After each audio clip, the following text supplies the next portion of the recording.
کیا آپ جانتے ہیں کہ قاعدہ میں جو ہم تشہد التحیات پڑھتے ہیں وہ دراصل معراج کی رات اللہ تعالیٰ اور نبی کریم صلی اللہ علیہ وسلم کے درمیان ہونے والے مقدس مکالمے کی یاد ہے۔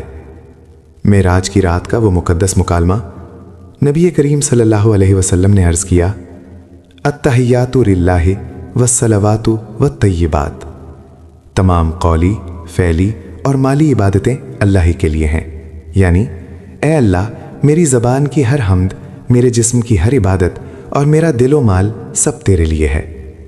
اللہ تعالیٰ نے جواب دیا، السلام علیکہ ایہا النبی ورحمۃ اللہ وبرکاتہ، اے نبی آپ پر سلام ہو، اللہ کی رحمت اور اس کی برکتیں ہوں، یعنی اے میرے محبوب نبی صلی اللہ علیہ وسلم آپ محفوظ ہیں، آپ پر میری رحمتیں نازل ہو رہی ہیں۔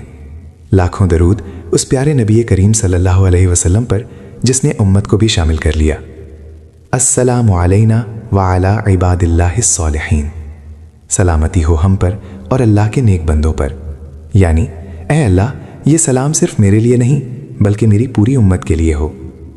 پھر گواہی کا اعلان ہوتا ہے، اشہد ان لا الہ الا اللہ واشہد ان محمدً عبدہ ورسولہ، میں گواہی دیتا ہوں کہ اللہ کے سوا کوئی معبود نہیں اور محمد صلی اللہ علیہ وسلم اللہ کے بندے اور رسول ہیں۔